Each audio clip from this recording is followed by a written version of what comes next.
They say Filipinos aren't meant for basketball. I say let's prove them wrong. Many Filipinos think they can't make it in the big league. Though just like you, I was an underdog. But with heart and dedication, you can beat them all. Experience the games like no other. Catch the action live with Arena Plus and get rewarded with excitement. Push your passion to play. Plus more With Arena Plus.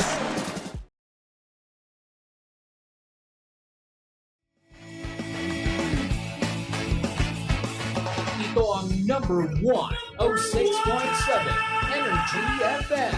Sa bahay, opisina, kotse, taxi at jeep. What? Tricycle, FX, basta masigip. Okay, ah. Palengke, internet, plaza, karinderya. Energy FM, nagbibigay saya. Huwag mong sabihin radyo, sabihin mo Number 1. Energy. Pangga, energy kaibigan mo. Pangga, energy ang numero 1. Kaya tumango na at isigaw mo. Same, pero iba. Huwag mong sabihin radyo, sabihin mo Energy. Hep hep! Hep hep! Oy, Pangga! Lunes na naman! Nako, eto ha, meron akong isi-share sa'yo ang food supplement na puro ang sangkap at walang halong kemikal. Ang MX3 capsule, syempre kailangan natin yan, di ba? Si Kapitana Sisa may baon-baon yan dahil nagpunta siya ng Cebu para sa sinulog. Alam mo ba ng MX3 capsule ay low in sodium, fat-free at cholesterol-free na nagtataglay ng alpha, beta at gamma nutrients at may antioxidant din ito at anti-inflammatory properties. Alam mo ba, Pangga, ng MX3 product na ito ay dumaan sa state-of-the-art ISO-certified na planta at masusing pinag-aralan ng mga highly trained pharmacists at microbiologists. Kaya naman nagtaglay, nagtamo, nakakuha, nakatanggap ng iba't ibang awards mula sa iba't ibang panig ng mundo dahil ito ay mapagmamalaki natin na proudly Philippine-made, di ba? Ikinararangal ng ating bansa. Kaya naman, Pangga, kung meron katanungan, bisitahin lamang ang website ng mx3ph.com o di kayo na may tumawag sa kanilang hotline sa 0918-8888-693. Cheers, miss! Gabaglita! With Tita Cora and Kapitana Sisa.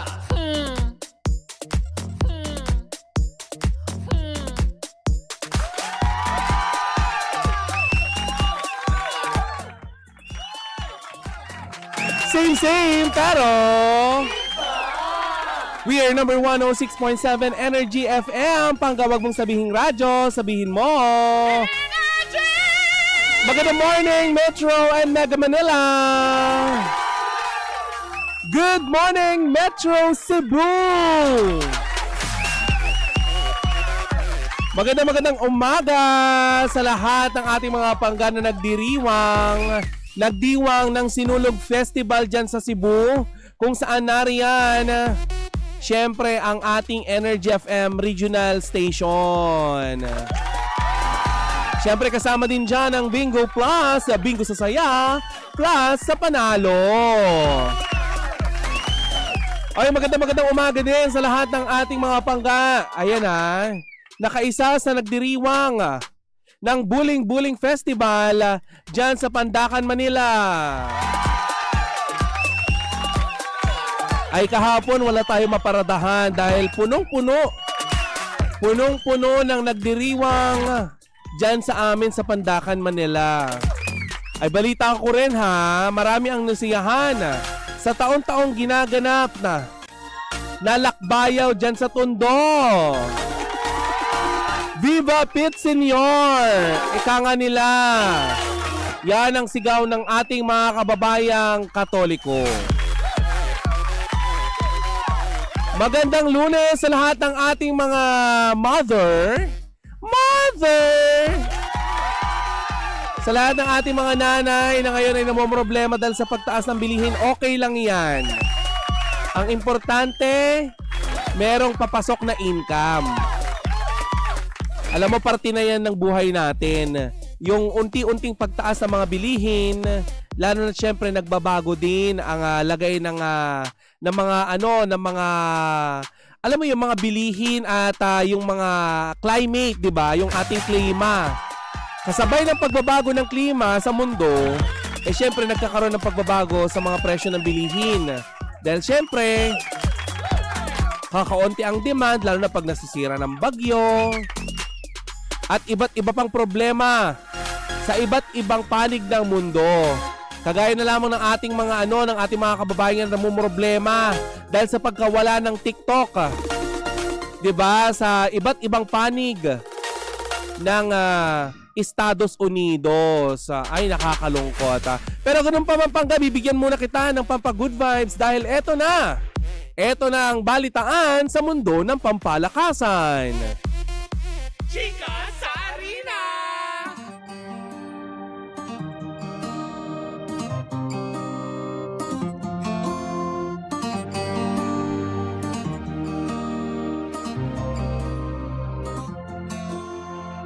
Ang Chika sa Arena ay hatid pa rin sa atin ng Arena Plus, astig sa sports.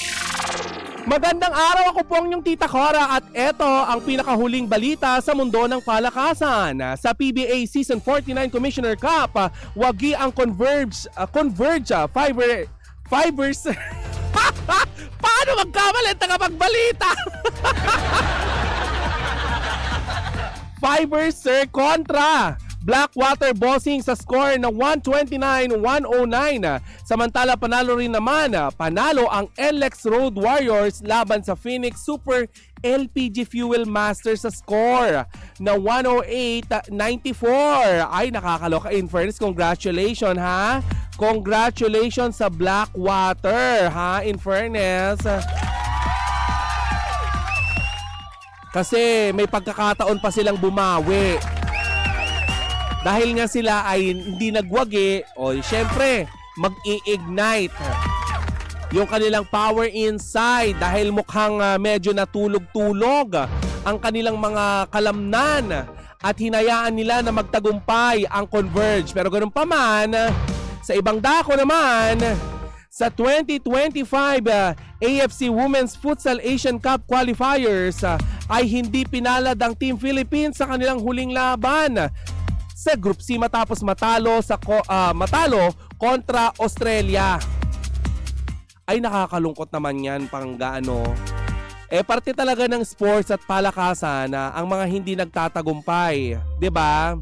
Samantala, nagwagi naman bilang runner-up si Michael Bawanan sa CPBA 99 Tournament 2025 matapos makaharap ang tanyag na si Koping Han. In fairness finals na nakaharap niya si Koping Han na nagtapos sa score na 4-13. In fairness, palakpakan naman natin. Diba? Kung merong na Lot and Friends, meron namang nag-win draw. Kasunod ng ating runner-up sa 2025 Winter World University Games naman sa Torino, Italy ay nagtapos si Charmaine. Talaga ba Charmaine? Sky Chua. Charmaine Sky Chua sa ika-32 na pwesto sa Women's Single Skating Short Program na may kabuuang score na 26.69.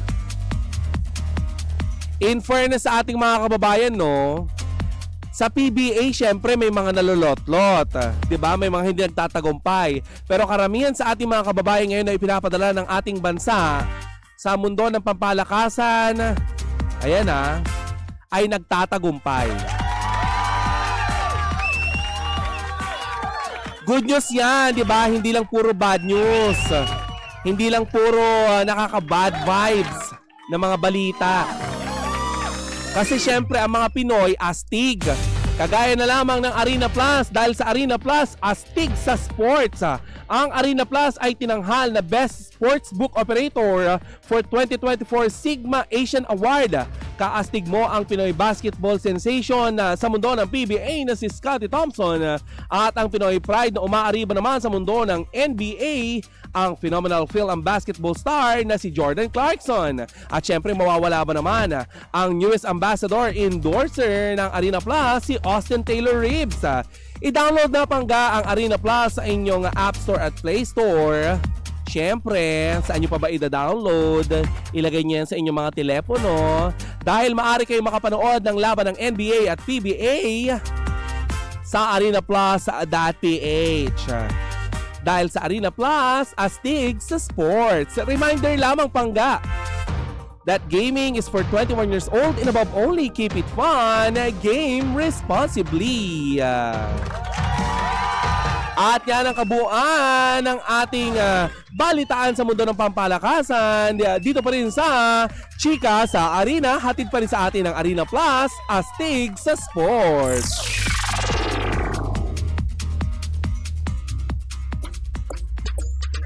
Oy! Nako! Anyway, alam mo Pangga, kanina pa ako medyo parang kinakabahan, na na-excite. Ganun yung nararamdaman ko ngayon. Alam mo kung bakit? Kasi nagdiriwang tayo, Pangga. Nagdiriwang tayo ng ating 3rd year anniversary. Nakakaloka! I feel good. Diba? Nakakaloka, anniversary na natin. Birthday na ngayon ng Baklitas. Ayan na. Pero kahit wala ang inyong kapitana Sisa, itutuloy-tuloy pa rin natin ang Baklitas ngayong araw na ito dahil syempre wala makakapigil sa atin. Dahil ang kapitana Sisa nyo ay palipad pa lang pabalik ng Maynila, di ba? Kasabay ng ating pagdiriwang ng ating anniversary, syempre magchichismisan tayo. Ano pa bang gagawin natin dito? Teka lang, may nakaharang.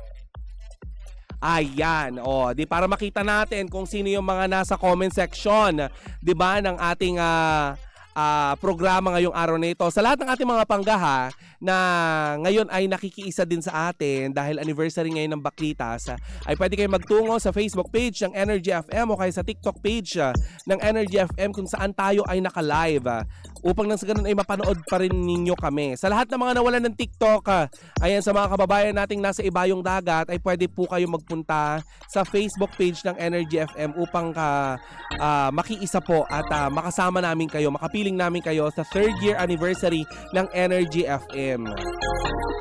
Habang tayo ay nagdiriwang ng ating 3rd year anniversary,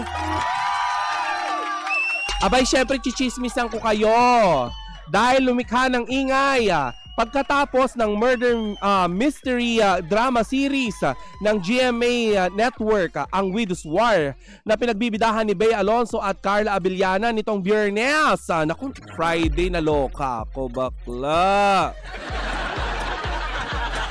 Kasi Biyernes ng gabi, nag-umpisa na mag-circulate ang mga bagay-bagay. Sa kabuuan ay umabot ng 145 episode ang nabanggit na serye at nagsimulang umere noong Hulyo 1, 2024 sa direksyon ni Zig Dulay at Jerry Lopez Sineneng.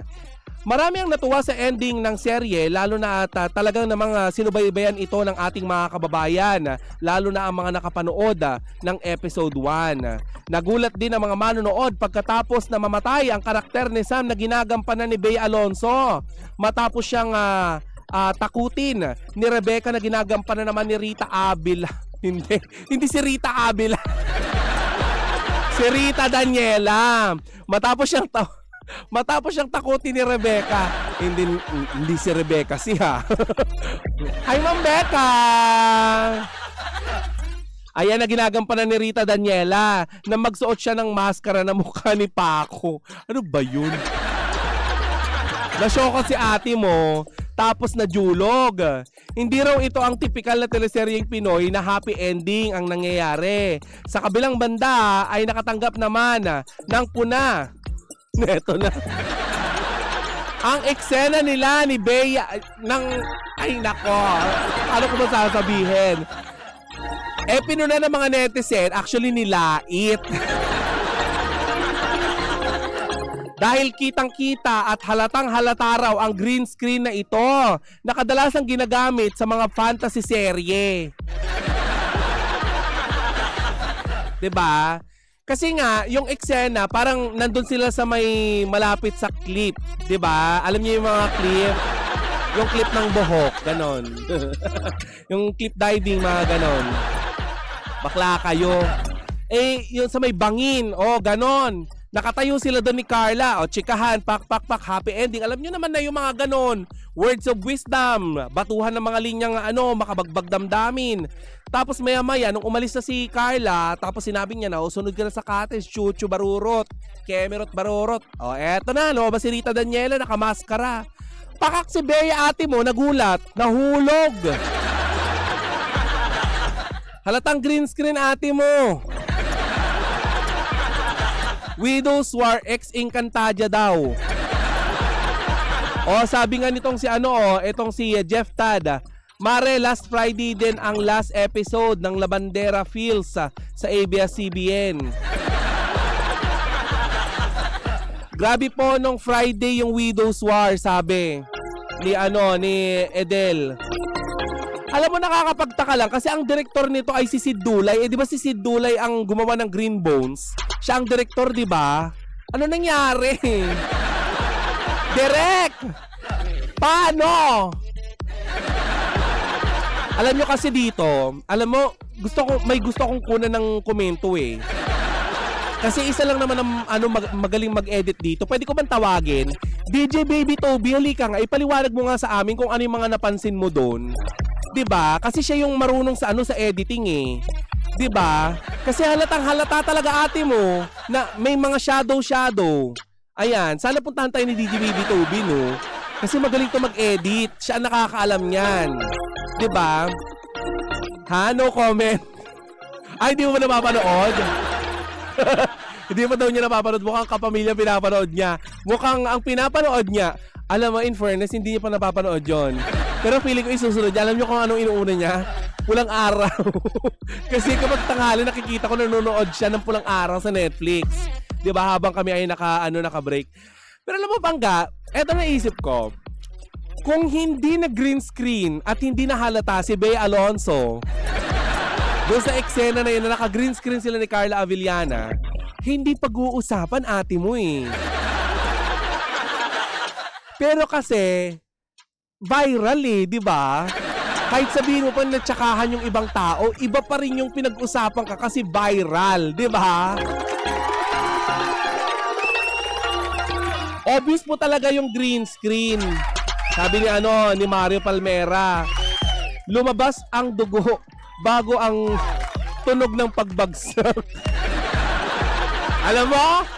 Alam mo napaka-sadista talaga ng ating mga commenter. Gusto nila yung sabay na lumalabas yung Bloody Mary. Mga bakla kayo, nakakaloka kayo. Ano ba kayo? Visual artist? Ano ba tawag dyan sa mga ganyan? Diba yung mga gumagawa ng ganyan? Pero alam mo, malalaman talaga ng mga tao na naka-green screen sila, lalo na kung obvious naman. At the same time, pinuna din ng mga netizen itong si Bea Alonso kasi hindi daw gagawin ito na nag-iisang Bea Alonso. Hindi daw nakaka-Bea Alonso. 'Di ba? Hindi nakaka-Bea Alonso ang mga ganong eksena na i-green screen. Ano gusto niyo tutuhanin ni Bea ang ihulog siya doon? Ang ihulog siya sa cliff? Parang hindi naman maganda yun, ate ko. Nakakaloka. Direk Sig, 'di ba? Kung gusto niyo pong magbigay ng inyo pong opinion, paliwanag at kung ano-ano pa, pwede po kayong makipag-ugnayan sa Energy FM. Anyari, Direk, bakit po ganon? Hindi ko naman sinasabing chararat Mr. Disco yung palabas dahil in fairness maganda naman talaga yung Widow's War. Inabangan niya ng lahat. Kaya nga na-disappoint yung iba eh. Kasi 'di ba, ang inaasahan nila grandioso, maganda, tama, okay. 'Di ba kasi Bea Alonso, Carla Avellana to, te. Hindi putyo-putyong artista tas igi-green screen. Walang budget papunta sa location? Ganun kaya? Yung kaya ang sinasabi ng mga netizen? Kakaloka kayo ah. Bakit? Di ba nga dati, merong teleserye dyan sa GMA na gumamit ng water gun para sa fight scene? Di ba? Naalala nyo ba yun? Naibuhos po kasi lahat ng budget sa Green Bones. Kaya sigurado, nag-cost cutting. Mga sirahol itong mga to. Ending, green screen yung ending. So, ubos na ng Green Bones kaya green screen. Eh di dapat hindi Widow's War ang title nun. Green screen. Only GMA can do it. Naman! Walang ibang gagawa niyan, sila lang. Ay, hindi Kung napansin nyo din, kung ako lang kasi syempre yung mata ko nasa production ako diba? Alam ko yung mga ganyan. Alam ko yung naka-green screen sa hindi. Diba ang Hello Love Again, may green screen din sila? Panoorin nyo ulit, may green screen doon. Or kung nagkakamali man ako, Direk Cathy, tama ba? May green screen ba kayo doon? Kasi may naka-green screen po doon. Tingin ko lang po ha. Or kung nagbibida-bida lang naman din ako, patawarin nyo na ako. Diba? Oy, sabi ni Abigail Baruso, TikTok is back po sa US. Wow! Kung totoo man ito congratulations! Ba't ko kinongratulate? Ano yung napanood nila yung TikTok? I'm happy for you pala. Sorry naman, bakla na nagkakamali pa. Diba? Fairness. Happy anniversary, Tita Cora, sabi ni Rosie Laksamana Lopez. Maraming salamat po sa mga bumabati ng happy anniversary Pero nais kong pasalamatan, of course, syempre, enough of Bea Alonso and Carla Abellano. Wala tayong magagawa, nag-ending na. Tinapos nila ng kontrobersiya at nakakalokang mga eksena, di ba? Ang Widow's War. Ano pa magagawa natin? Kahit pa magpaliwanag si Sigdulay, anong gagawin natin? Mag-finale ulit, pumunta sila sa Benguet, doon nila gawin yon? Paano? Pero pasalamatan ko lang bago tayo magtapos sa ating first gap. Sa unang bahagi ng ating chikahan ngayong araw na ito, ay nais ko lang syempre pasalamatan ang Lola Nena sa padala niyong pagkain. Tita Alicia Balatbat, maraming salamat po. Ang Hungry Pares, maraming salamat. Ate Teresa, thank you. Siyempre, si Pearly Dolor po, Ate Pearly, maraming salamat. At siyempre, may iba pa mga magpapadala. Maraming salamat po sa inyo. May mga padala silang pagkain. Ewan ko ba din ba sa mga to? Diba? Pakakainin nyo na naman ang mga staff ng Energy FM. Maraming salamat po. Tunay nga maganda at mabuti ang pagpapalaki sa inyo ng mga magulang nyo. Of course, pasasalamatan ko din syempre. Si Ma'am Becca at si Papa Jackson, maraming salamat po. Ay naku, mamaya natin magdramahan. Maraming salamat din sa Viva Films sa pinadala nilang cake. Syempre, nung Friday, maraming salamat po. Yan muna ang unang bugso ng ating chikahan ngayong umaga ng Monday. Makakasama nyo pa ako ng kalahating oras dito ano ba yun? Dito sa Baklitas. Sa lahat ng ating mga Papa Driver, tayo pa rin ang same pero Iba! We are number 106.7 Energy FM. Panggawag mong sabihing radyo, sabihin mo